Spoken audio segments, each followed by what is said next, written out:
Meanwhile, the Deputy Minister of Health says the team has been able to reach about 598 people so far in their contact tracing efforts. Speak with you. We have done contact tracing of as many as 598 persons. So that exercise is also going on. But the fear, as he expressed, and which I share, is that because of our social structure, the way things are, it's not like man, wife, and children to call, as the family. As far as Ghana is concerned, that is only a basic unit of family, but we all belong to larger families that we try to associate Even with. that cough becomes a suspicion for testing, absolutely, No, yes. mine is actually born out of fatigue and nothing more. So you see that we all try to mingle out with people. We have different associations, church, and thankfully that has been stopped. But for those who think that where we have reached, we still have to congregate before people will realize that we are praying, please don't try to make the work just too difficult for us. Meanwhile, Presidential Advisor on Health, Dr. Anthony Nsiasare, has announced that the government is working towards having at least 15 centers across the country to test everyone who has come into contact with a COVID-19 patient. The centers would have a combined capacity of testing 200,000 samples.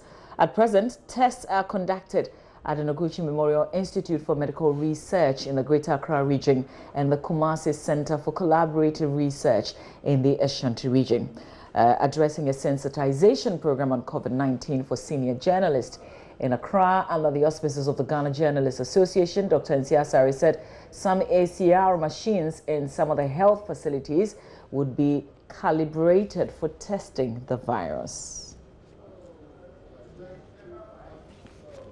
Now, Dr. John Amwesi is a lecturer at the Global Health Department, School of Public Health, Kwame Nkrumah University of Science and Technology, and leader. He's also with the Global Health and Infectious Diseases Research Group at the Kumasi Center for Collaborative Research in Tropical Medicine. He joins us. Thanks for your time, sir. Scary conjectures we're hearing about how this pandemic could affect us. What are your thoughts on the rate of spread now? Well, thank you very much for having me on this morning. It's a pleasure to be with you and also to be able to interact with your listeners and make a contribution, which hopefully will add on to what several of your speakers have already touched on and hopefully bring us to the place where we'd like to be, which is to be free from this COVID-19. It certainly is of concern the fact that we are seeing more cases and particularly the additional deaths that we had. It certainly points to the fact that the disease is in the community and everything that needs to be done to reduce or limit the spread and its impact needs to be done quickly. I could comment on a couple of things, and I do realize that a lot of speakers have been speaking about a lockdown, which yes, is but likely. First, I wanted your thoughts on the rate of spread. Well, on the rate of spread, it's a bit of a tricky situation because all we have is the information on the number of cases that have been announced so far. And the rate at which cases are popping up suggests that what we are seeing is only the tip of the iceberg. If you follow the models that have been developed by other countries, looking at the rate at which cases are being detected here in Ghana, one would even suggest that we are seeing a rate of spread which may be even faster than what has been seen in other countries. But our challenge is how good the eyes that we have to see are. We are limited in our ability to see. And if even the little we are seeing is this, then the reality of the facts are likely to be much larger, and this needs to be acknowledged. If you look at the announcement of infections, it seemed Is it? And you are in the field, so you can attest to it if this is correct. Is it to calm the populace? There are some people who suspect that we probably even have more numbers, but we're just taking our time because we don't want to scare anybody. No, I'm very doubtful that there is any conspiracy or any effort to not let people know the true cases. From my understanding of the way things work and my proximity to the activities that my colleagues, the virologists, are carrying out here at the KNUST campus at KCCR, I could assure you that there is definitely no attempts to cover up the reality of the number of cases. Certainly, in announcing the number of cases, certain processes and procedures would need to be followed. So even if a case is identified at a certain time T, it certainly would be a couple of hours before an announcement is made, or announcements will be made at the close of the day and given updates. But it would be very difficult for any cover-ups of any sort to be made. What we believe is that what we have seen is the tip of the iceberg, and we can only talk about what we can see.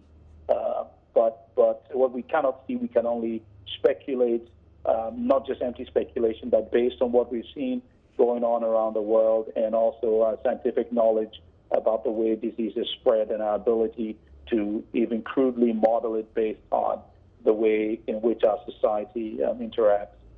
Great. Let me get your take also on this major exercise carried out, at least in the Greater Accra region. Our understanding is that it will go across the entire country, and I'm talking about the disinfection exercise carried out in some 100 markets in the Greater Accra region. What would that cure really? I think the disinfection exercise was a step in the right direction, but as I said on Saturday when I was on News File, we will encourage our authorities, but we will also criticize as academics whenever we need to. I think that the disinfection exercise would be analogous to perhaps a drop in the bucket. And one would say, yes, a drop is still a drop and it's worth something, but it is definitely not enough. So it's a step in the right direction. But my concern is all these activities that invariably cause discomfort and inconvenience people must end up being beneficial. So there's really no point. They're taking activities which will massively inconvenience people, and they do not meet the objective. Then it becomes not worth it, and this is what I would like us to avoid. You've also suggested comprehensive research to the dynamics of the COVID-19 and how it is likely to affect us as Ghanaians. I want us to break it down. Who plays what part in that? Yeah, I'll try to explain what I meant by the role that research plays in all this.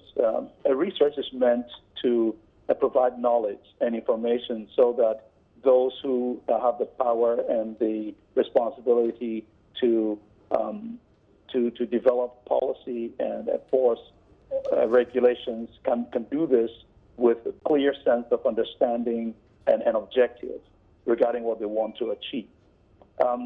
We can already see from various countries different activities that they have undertaken, the results they have gotten, and use that to advise ourselves. I'll give you an example.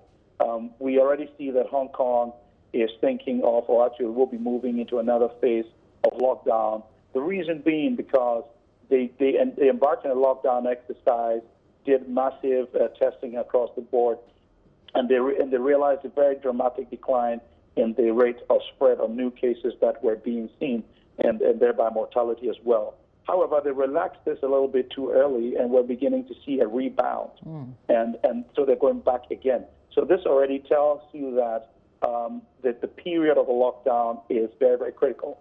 Now, the period of the lockdown and several other measures that will be undertaken, it will need to be informed by the way societies work and also by the way the disease presents clinically in our setting.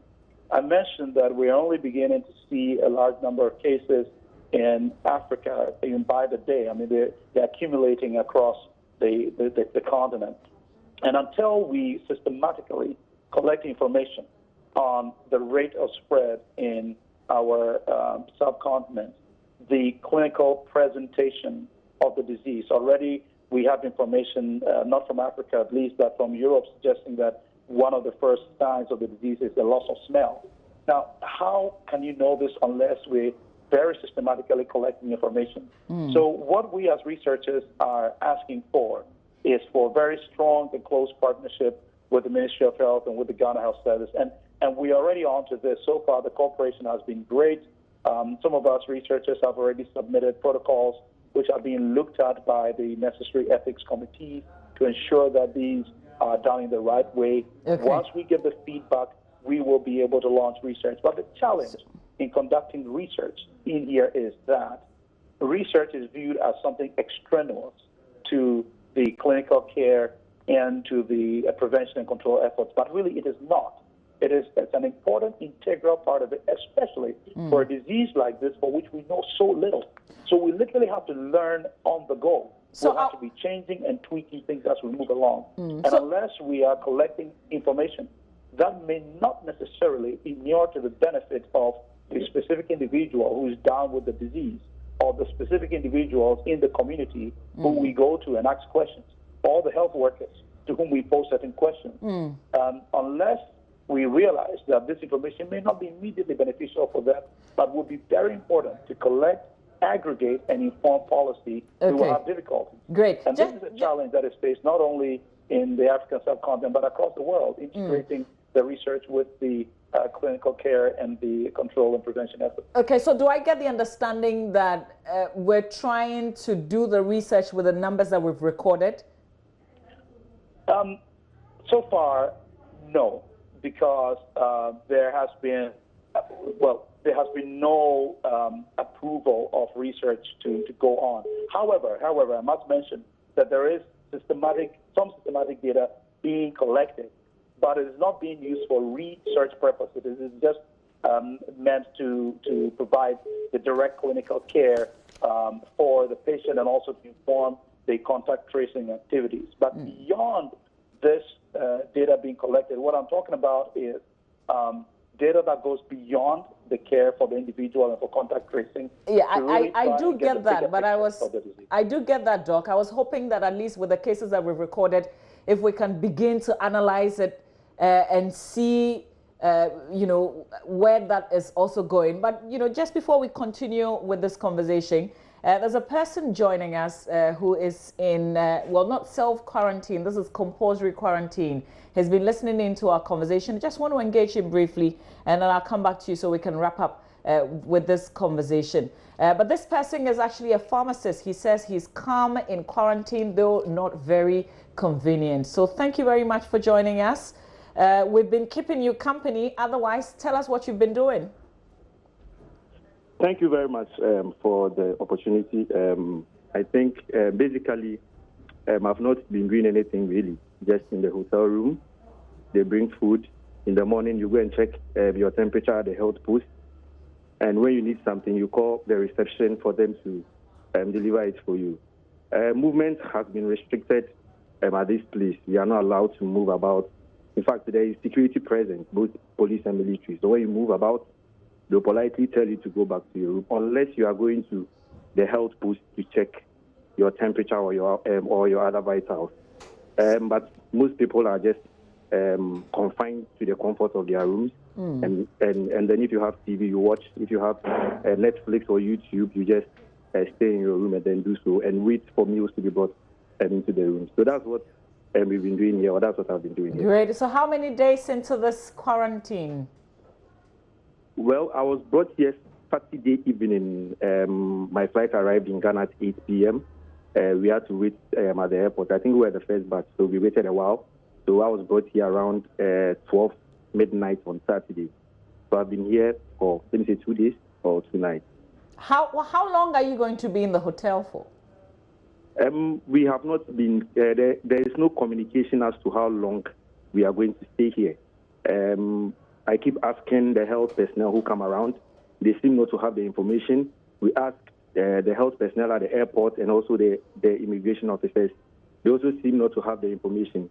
The hotel, the receptionist, and those at the hotel also seem not to know when we'll be leaving here. Yesterday, people came to take samples for the test. They also didn't know when or how long I'll be kept in the hotel. Okay, So, was this your very first test since Saturday? Yes, since Saturday. Okay, but you don't know when you will get the results? I asked the people who took the sample. They picked it yesterday at 6 p.m. and they said the results will be ready in 24 hours. But your results might not be communicated to you unless you are positive. So I don't know whether they will communicate the results to me or they will not communicate it as well. So how is the waiting period like? Please, waiting in terms of? Waiting in terms of the results, waiting also because you are in compulsory quarantine. Okay, so in terms of the results, let me answer that one first. I'm not anxious. Of course, I traveled to Nigeria where the number of cases there was even lower than Ghana, and even in Nigeria, I was confined. I was doing at the time a bit of work in confinement. So my exposure to the public has been very reduced. But waiting in terms of the quarantine, I think I'm not a very indoor person. But due to this COVID-19, I've had to be indoors. So I think it's been more of reflections for me. I've not had time to go off the public for myself this like this period. So it's been more of reflections for me. I've been thinking about the next step, my life, family, and all those things. So it's very difficult for me, but I totally understand why it's happening. How many of you were on the flight? 22. So this is just from Nigeria to Ghana? Yes, please. Okay. And how is the reaction of the hotel staff? Because you say you're being kept in the hotel. Tell us about catering as well. How do you manage to eat? Okay, so the first night, most people didn't have dinner. But when we got to the hotel, they didn't serve dinner for us. And then on Sunday morning, most people were hungry. So I peeped through my door and I realized that they were trooping towards the reception. But we were all advised to stay in the hotel. So they usually bring the meals to your room. Breakfast they bring the breakfast around 9 a.m. Lunch somewhere after 1, and then dinner 6:30. So they bring it to your room. So everything served to your room? Yes. Everything packed in a foil, and then they'll deliver it to your room. Okay. Is there a particular meal you're being given, for instance, to boost your immune system? I have my immune boosters here. I bought some immune boosters in Nigeria, vitamin C and Immunis. I mean, they are drugs that I bought. However, I think it's the regular meals. Yesterday, for instance, they gave us rice and beef sauce in the afternoon.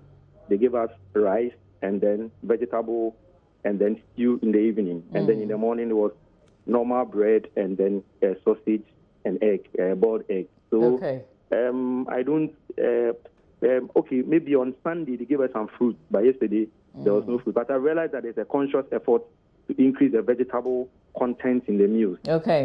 Because the lunch had some vegetables, also the dinner also had some vegetables. So I think there's a conscious effort to increase the vegetables in the meals. So do you go, so you said you go out of your hotel, but only to the health posts? Yes, we are only allowed to go to the health post. You are not allowed to walk out. La Palm has a very wide compound, but you are not allowed to walk. If you are walking around, the security persons will tell you to kindly go back and confine yourself to your room. It is only when you are headed towards the health post, they will not stop you. Okay, so I guess you don't receive visitors, family members? Not at all. In fact, somebody wanted to bring me some food, but the person was denying access. Even the food was not allowed to enter the hotel. I think the instruction is that nothing in, nothing out. So, no visitors, nothing at all. Well, this is uncomfortable, but from the way you describe it, sounds like a nice hotel. So enjoy the holiday then. It's not a holiday because I'm confined. Thank you. Thank you very much. Let me get back to Dr. Mwesi. You've been holding on. I wanted to ask you about the lockdown, but maybe just some few seconds for you to comment on this compulsory quarantine. There are quite a number of people who traveled, returned, and the state is keeping them in hotels. No, I think that was a very interesting conversation you had with the gentleman, and we appreciate him for sharing this first-hand experience of being on the quarantine in the hotel. I think we all do realize that his circumstances of quarantine are what you call the ideal circumstance, where you have a fairly okay room which is self-contained. You have a bathroom to yourself with running water, and you have access to food being supplied 3 times a day. You have access to the internet, you have access to a phone, and you have access to television. So the challenge really is the lack of physical contact with any other human beings, which is challenging. I was listening to the experience of one person who had been quarantined in Singapore, and she had everything that she needed, but again, commented a lot on the difficulty of being away from people, especially loved ones, after 2 weeks. So this should tell you that the whole issue of a lockdown is a challenge. I was speaking to a good colleague of mine in Spain earlier this morning, just asking her of the experience of being on lockdown. And she's also a medical doctor and a researcher, and was explaining to me how really, really tough this is. It's much more difficult than we think. And I think at this stage it would be very important for us to hear more of each story from different perspectives and to prepare ourselves psychologically, not only physically, but psychologically for what, if there is a lockdown, what it would mean for us, and to brace ourselves for the potential psychological impact that it would have, which is almost unavoidable. So various people have ideas for lockdown. Some say, well, we know the incubation period for this disease. Why don't we lock ourselves up for 14 days and see if anybody shows any symptoms, and then we can deal with it after 14 days. We should all be okay. No, you pose a really good question, and this is where my harping on the need to collect data from our setting is very important. Because I can tell you that if you listen carefully to the stories around at least some of the cases that have been identified, it brings into question even this incubation period of 2 weeks as to whether it is really accurate and how it's really panning out in our setting. Because there is indication that people could be asymptomatic for much, much longer. In my view, from the little we know regarding the impact of the lockdown, 2 weeks may be insufficient, at least what we saw in Hong Kong. What we've seen in China and Wuhan is only now coming out of the lockdown. 2 weeks is likely to be insufficient. And you asked me to comment specifically on the lockdown. I would like to say that the objective of the lockdown must be met. Otherwise, it becomes a painful exercise in futility. And the 2 key things that need to be observed with the lockdown will be the duration of the lockdown and the intensity of the lockdown. Spain and Italy have been accused of starting their lockdown too late and also not enforcing it strongly enough, where people were adamant and some people were still going out for a run and for a jog and to exercise a little bit and to do this and that.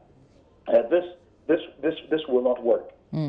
However, just suddenly locking up the whole country would be a challenge. All right. If you see what happened in some countries, what they did is that they tried to close off the borders of the entry points to various towns, cities, and villages, which did not have any cases. It's very clear so far we have cases in Accra and cases in Kumasi. I don't know whether it's too late, but we know that there are some areas that may not necessarily have any cases. We could look at a staggered lockdown. We could look at a simulation type of lockdown like the Indians did last week before actually embarking on one. We need to consider issues of security for health workers and general security for people. We need to look at things like phone and internet service, and also look at food supply. I'm very sure that authorities are on to all these things.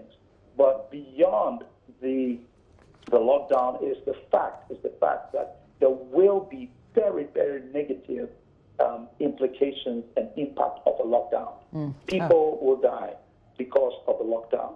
But the question is, will the benefits of the lockdown outweigh the negative effects. And we must ensure that ultimately the benefits outweigh the losses. Otherwise, it becomes a painful exercise in fertility. Okay, sorry, sir. You just said people will die because of a lockdown. Can you explain that real quick in about 30 seconds?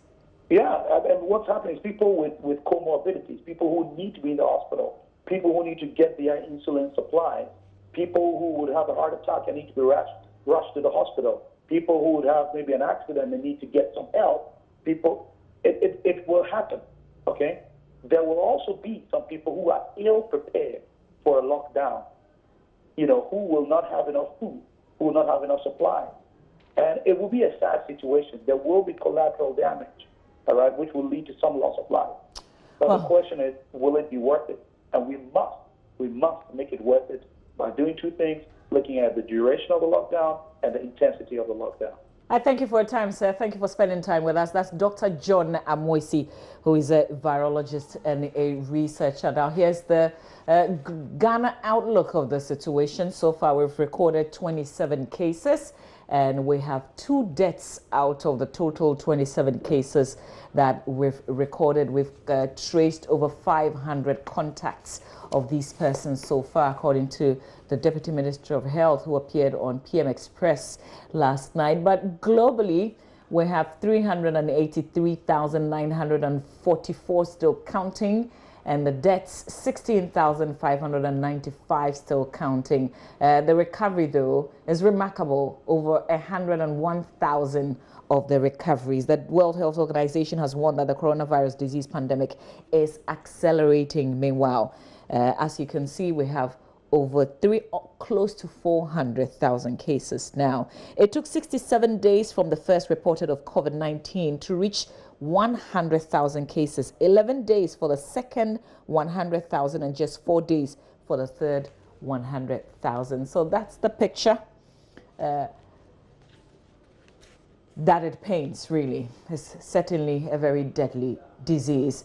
Now, Minister for Government Special Initiative Mavis Hawakumsing is asking market women and traders in the various markets in the central region to own the hand-washing campaign in order to stop the spread of the virus. According to her, the hand-washing campaign is an aggressive exercise in the fight against COVID-19 and must be of concern to all. Here's Richard Kujanyako with more.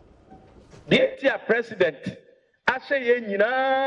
Ministers of States, MPs, and MMDCs and other government officials from the central region met market queens and other leaders of the markets in the region to give them Veronica buckets, alcohol-based sanitizers, and other liquid soaps to help them wash their hands thoroughly and also keep clean to fight the virus. More importantly, they went around to sensitize the traders in the market on the need to wash their hands thoroughly and also to observe the social distancing protocols. Minister for Special Initiatives, Mavis Hawakumsing, led the team. We are all here to make sure that the items that will be presented to them will be put into good use. As the President has said, these are not the usual times that we know. So we should all come together to support each other and educate each other. I think sensitization will take us far so that we'll be able to minimize the transmission of this coronavirus. Metropolitan Chief Executive of Cape Coast, Ernest Arthur, indicated the task force has intensified its work to ensure that the President's directive is adhered strictly to.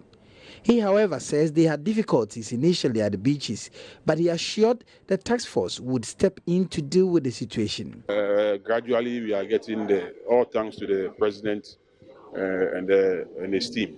Now we have these buckets together with some sanitizers, some soaps, gloves, and then some tissues that we are going to give out to these buckets that we have in Cape Coast. Right from here, I am going to lead a team to set up that of Kotokraba. We'll move from there to Anafo, move to Abra, and then to Efutu to make sure that we set up the bucket. For the day-to-day running of it, we leave that to the market queens. They have assured us that they are going to make sure there is no shortage of water at any point in time in any of those buckets. We have a series of teams. We have about 3 or 4 teams tasked to sensitize the people. As we speak, one team is in the Kotokaro market, another is on radio. The next team will be going to Abra market. Auntie Sisi is a market queen at the Abra market. She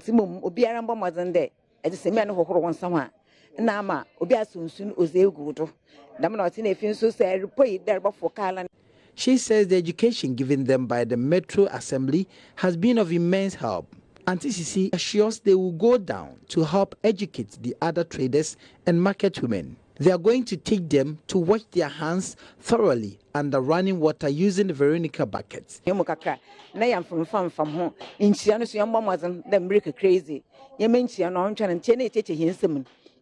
Veronica buckets were placed at vantage points at the markets to enable buyers and sellers at the various markets to wash their hands thoroughly under running water.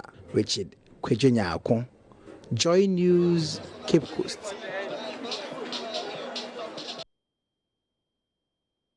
Coming up, Registrar General's Department urges public to make use of its online services as it decongests offices. That's all coming up in business. Stay with us.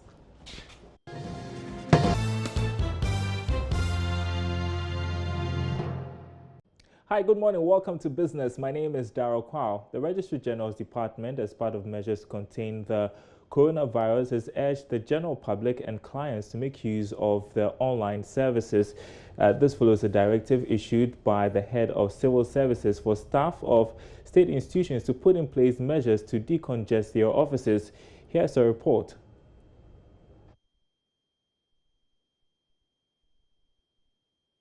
Many institutions have taken steps to reduce the number of staff and clients who may come into contact with each other on a daily basis. The move is part of a quest to contain the outbreak of the deadly coronavirus, which has been declared as a global pandemic. Following this, the Registrar General's Department is intensifying the campaign for clients to make use of the online registration system, which has been provided as part of government's digitization program. Speaking to Joy Business, Head of Public Relations at the Registrar General's Department, Constance Adumartechi said the use of the online service has become critical at the moment since the staff strength has been reduced.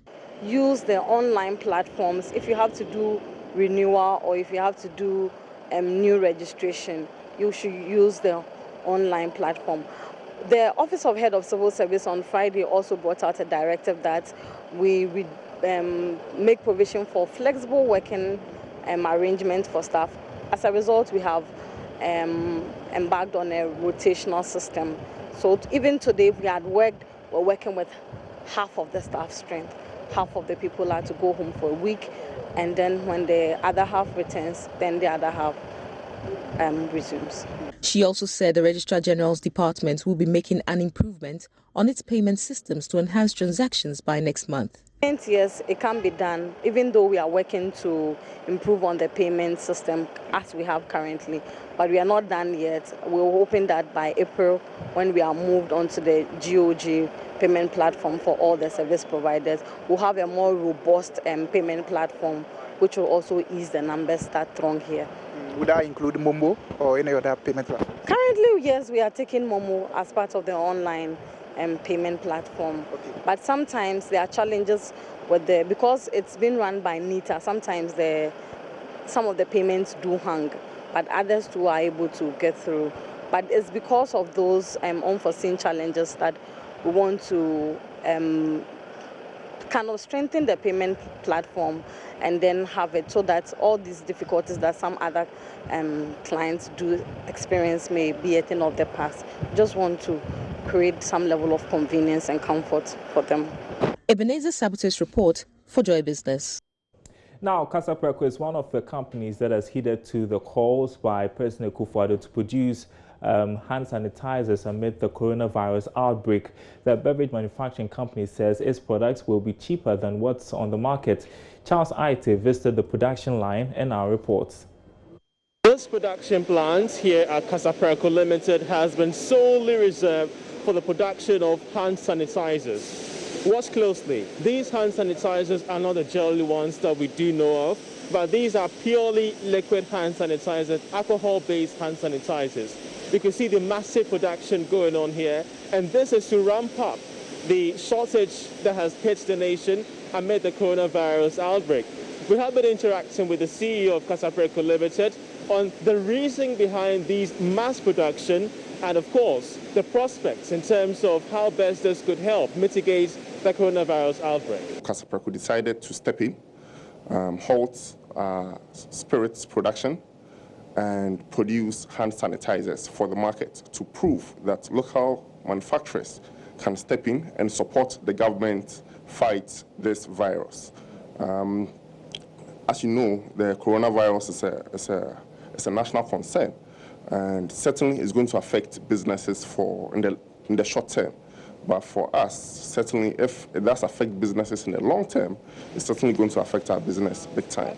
So for us, we believe that producing hand sanitizers to save the nation now is better than not doing anything at all. This production line at Casapreco has halted manufacturing of beverages to give way for the mass production of hand sanitizers. We are producing this with WHO specs. So we put in the alcohol, the peroxide, and gel. Okay. Yeah, I said glycerin. Okay. You know, with this product, when you put in like gel or something, it reduces the life of the antimicrobial properties. That's why we do not put in the gel and the fragrance as well. The panic buying of hand sanitizers has left a national shortage of the essential products amid the coronavirus pandemic.